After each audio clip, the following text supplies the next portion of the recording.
نماز کا وقت مستحب ہے کہ نماز کو اول وقت پہلی فرصت میں پڑھا جائے، اور اس سلسلے میں بہت زیادہ تاکید ہوئی ہے، اور نماز کی ادائیگی اول وقت سے جتنا نزدیک ہو زیادہ بہتر ہے، مگر یہ کہ دیر کرنے میں کوئی مصلحت ہو، مثلا جماعت کے لیے انتظار کرنا۔ البتہ اگر وقت زیادہ باقی ہو اور کوئی دوسرا کام ہم پر واجب ہو جائے کہ اسے فوراً انجام دینا چاہیے، تو ہم کو نماز میں تاخیر کرتے ہوئے اس ضروری اور فوری واجب پر پہلے عمل کرنا چاہیے۔ مثلا قرض خواہ اپنے پیسوں کا مطالبہ کرنے آ گیا، یا مسجد پاک کرنا ہے، یا مسائل نماز وغیرہ کا سیکھنا۔ اذان صبح کے نزدیک ایک سفیدی پورب سے اوپر کی طرف حرکت کرتی ہے، اس وقت کو فجر اول یا صبح کاذب کہتے ہیں، اور جس وقت وہ سفیدی پھیل جائے تو اسے فجر دوم یا صبح صادق کہتے ہیں۔ یہی نماز صبح کے آغاز کا وقت ہے۔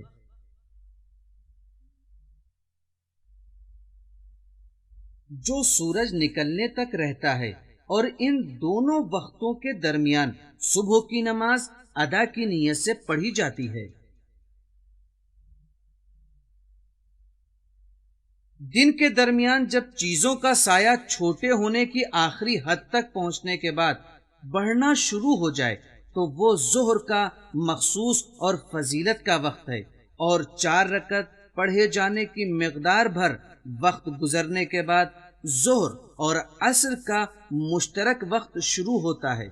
البتہ ان دونوں نمازوں کو اسی ترتیب سے پڑھنا چاہیے،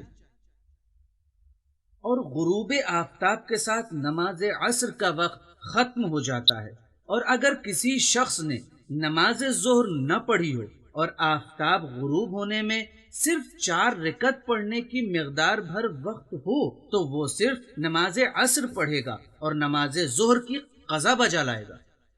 البتہ بعض مراجع تقلید کے فتوے کے مطابق اذان مغرب کے وقت نماز عصر کا وقت ختم ہو جاتا ہے، آفتاب ڈوبنے کے وقت نہیں۔ سورج ڈوبنے کے بعد آسمان کے پوربی حصے میں ایک سرخی پیدا ہوتی ہے جو تقریباً 15 سے 30 منٹ بعد زائل ہوتی ہے۔ اکثر مراجع تقلید کے نزدیک زائل ہوتی ہے، وہ نمازوں اس سرخی کے ختم ہونے کے ساتھ مغرب کی نماز کا وقت مخصوص ہے، اور 3 رکعت کی مقدار کے بعد مغرب اور عشاء کا مشترک وقت شروع ہوتا ہے، اور ان دونوں نمازوں یعنی مغرب و عشاء کو بھی ترتیب سے پڑھنا چاہیے۔ آدھی رات نماز عشاء کے وقت کے ختم ہونے کا وقت ہے، جو ظہر شرعی کے وقت سے تقریباً 11.25 گھنٹے بعد آتا ہے۔ البتہ جس نے آدھی رات تک مغرب و عشاء کی نماز نہ پڑھی ہو تو وہ بعض مراجع تقلید کے فتوے کے مطابق ادا یا قضا کی نیت کے بغیر اذان صبح سے پہلے تک قبلہ، اگرچہ ہم جس طرف بھی رخ کریں ہمارا رخ خدا کی ہی جانب ہے، لیکن یہ ایک مقدس قانون کے احترام، نظم و ضبط اور اتحاد عمل کا اظہار ہے۔ مومنین کے ایمان و آزمائش کا لحاظ رکھتے ہوئے ابتدا میں اسلام نے برسوں بیت المقدس کو قبلہ بنا رکھا، لیکن ہجرت کے دوسرے سال حکم خدا سے کعبہ قبلہ مسلمین قرار پایا۔ کعبہ جناب ابراہیم کی توحید، حضرت محمد مصطفیٰ صلی اللہ علیہ وآلہ وسلم کے ایمان اور حضرت امام مہدی عجل اللہ تعالی فرجہ الشریف کے عالمی قیام کی علامت ہے۔ ہم کو نماز میں روبہ قبلہ ہونا چاہیے، میت کی تدفین اور حیوانات کو بھی روبہ قبلہ ذبح کرنا چاہیے۔ البتہ جو لوگ خانہ کعبہ سے دور ہیں وہ اس طرح حالت نماز میں کھڑے ہوں کہ لوگ کہیں اس کا رخ قبلے کی طرف ہے، اتنا ہی کافی ہے۔ قبلے کی شناخت کے لیے یا ہم خود یقین پیدا کریں یا دو ایسے عادل افراد کی گواہی پر عمل کریں جو واضح علامتوں کے ذریعے قبلے کو پہچانتے ہوں، یا پھر کسی ایک ایسے شخص کے کہنے پر عمل کریں جو علمی قواعد مثلا قبلہ نما وغیرہ کے ذریعے قبلے کا پتہ لگا سکتا ہو، یا پھر انسان اس گمان پر عمل کرے جو مسجدوں کی محراب، مسلمانوں کی قبروں سے یا کسی اور طریقے سے سمت کو حاصل کر سکے۔ اگر ہم قبلے کی سمت معین نہ کر پائیں تو جس طرف بھی گمان ہو اس طرف نماز پڑھ لیں، کافی ہوگا، لیکن اگر قبلے کی طرف گمان بھی نہ پیدا ہو تو پھر ہم کو چاروں طرف نماز پڑھنا ہوگی۔ اگر ہم نے بیان شدہ طریقے پر نماز پڑھ لی لیکن بعد میں پتہ چلا کہ نماز قبلے کی طرف نہیں ہوئی تو ہمارا یہ انحراف قبلے سے 90 ڈگری سے کم ہے تو نماز جو پڑھی گئی وہ صحیح ہے، لیکن حالت نماز میں صحیح سمت کا پتہ چل جائے تو ہم کو اسی وقت قبلے کی طرف گھوم جانا چاہیے۔ نماز کے علاوہ کسی اور کام میں بھی قبلہ رخ ہونا ضروری ہے؟ ہاں، کیوں نہیں۔ جانور ذبح کرنے کے علاوہ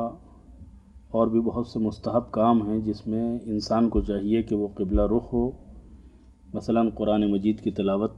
کرتے وقت، بیٹھتے وقت یا رات میں سوتے وقت بہتر یہ ہے کہ وہ قبلہ رخ ہو،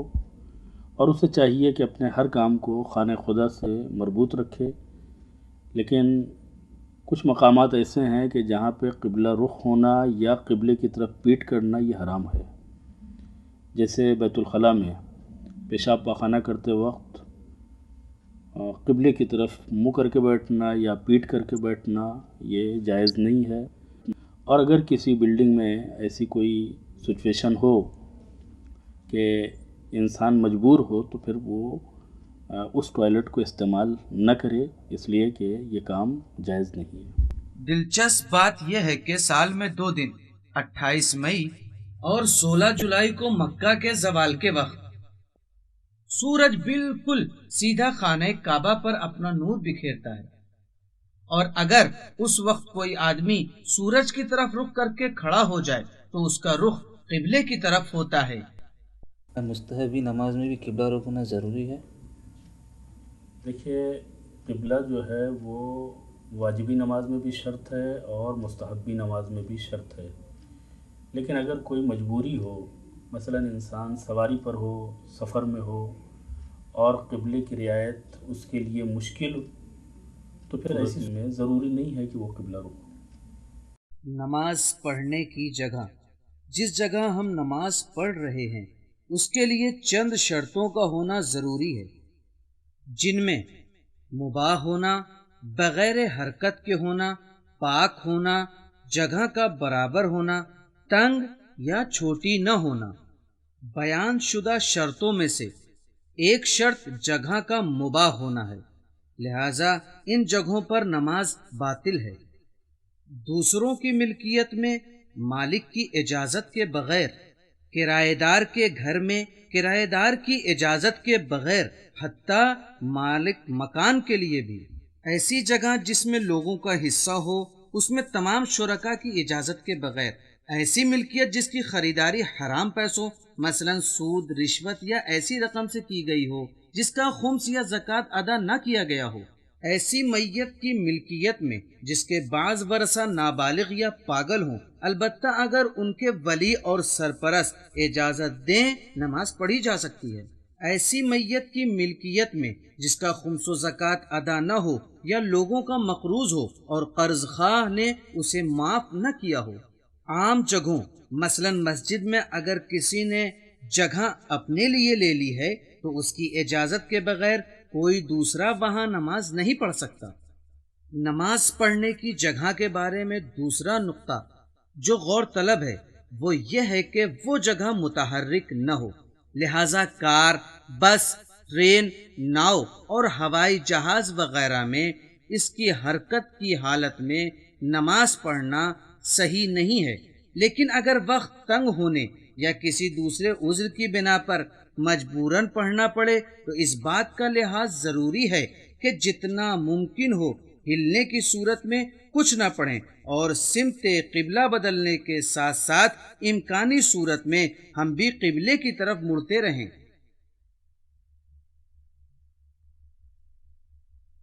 نماز پڑھنے کی جگہ پاک ہونی چاہیے، اور اگر نجس ہو تو اس کی نجاست ہمارے بدن یا لباس میں سرایت نہ کرے۔ البتہ جس جگہ پر پیشانی رکھی جاتی ہے وہ ہر طرح کی نجاست سے پاک ہونی چاہیے، چاہے وہ سرایت بھی نہ کرے۔ نماز پڑھنے کی جگہ کا برابر ہونا ضروری ہے، یعنی جس جگہ ہم پیشانی رکھ رہے ہیں وہ جگہ انگوٹھے ٹیکنے یا گھٹنا رکھنے کی جگہ سے 4 انگل سے زیادہ اوپر یا نیچے نہ ہو۔ اسی طرح احتیاط یہ ہے کہ عورت کو مرد سے پیچھے اس طرح ہٹ کر نماز پڑھنا چاہیے کہ اس کے سجدے کی جگہ مرد کے کھڑے ہونے کی جگہ سے کچھ پیچھے ہو، چاہے وہ دونوں آپس میں محرم ہی کیوں نہ ہوں۔ البتہ اگر عورت اور مرد کے درمیان زیادہ فاصلہ ہو یا ان کے درمیان کوئی رکاوٹ مثلا دیوار یا پردہ ہو تو ایسی صورت میں عورت کے آگے کھڑے ہونے میں کوئی حرج نہیں ہے۔ اہل بیت علیہم السلام کے روضہائے مقدس میں نماز پڑھنا مستحب ہے، بلکہ عام مسجدوں سے بہتر ہے۔ روایات میں آیا ہے کہ حرم امیر المؤمنین حضرت علی ابن ابی طالب علیہ السلام میں نماز پڑھنا 2 لاکھ نمازوں کا ثواب رکھتا ہے، لیکن جب ہم معصومین علیہم السلام کے حرم میں نماز پڑھیں تو ادب کی رعایت کریں اور ان کی قبر کے آگے نماز نہ پڑھیں۔ اسی کے ساتھ یہ جاننا بھی ضروری ہے کہ گندی جگہ، فوٹو کے سامنے، گڑیا یا کسی جاندار مجسمے کے سامنے، حمام میں یا جس جگہ شور اور ہنگامہ ہو یا ایسی بات ہو کہ جس سے دھیان بٹتا ہو، وہاں نیز قبرستان میں اور ایسے گھر میں جس میں غیر شکاری کتے رہتے ہوں نماز پڑھنا مکروہ ہے۔ مسجد کے احکام۔ مسجد وہ مقدس جگہ ہے جو مسلمانوں کے اتحاد، ان کی صفوں کی مضبوطی، عبادت میں مدد اور بہت سے اہم فوائد کی حامل ہے، جن میں سے دنیا و آخرت کی عافیت اور شفاعت وغیرہ قابل ذکر ہیں۔ اسی وجہ سے مسجد کی اہمیت و فضیلت کے سلسلے میں بہت سی روایتیں بیان ہوئی ہیں۔ احکام مسجد میں سے ایک بات یہ ہے کہ بغیر کسی اہم عذر کے مسجد میں حاضر نہ ہونا خاص کر مسجد کے پڑوسی کے لیے مکروہ ہے۔ مسجد بنانا مستحب ہے، اس کی حفاظت، صاف صفائی میں بہت زیادہ ثواب ہے، اور اس کی عمارت اور ماحول کو خراب کرنا بہت بڑا ظلم ہے۔ سونے وغیرہ کے ذریعے سے مسجد کا سجانا، اس کے کسی حصے کو نجس کرنا حرام ہے اور پاک کرنا فوراً واجب ہے۔ مسجد کی چیزوں کو بیچنا ناجائز ہے، چاہے وہ خراب ہی کیوں نہ ہو گئی ہوں۔ انہیں صرف اسی مسجد میں، اور اگر اس میں ممکن نہ ہو تو دوسری مسجد میں استعمال کرنا چاہیے۔ البتہ اگر اس سے استفادہ بالکل ممکن نہ ہو تو اسے فروخت کر کے پیسوں کو اسی مسجد کی تعمیر میں خرچ کرنا چاہیے۔ مسجد کی چیزوں کو مسجد سے باہر لے جانا اور مسجد میں میت کو دفن کرنا بھی حرام ہے۔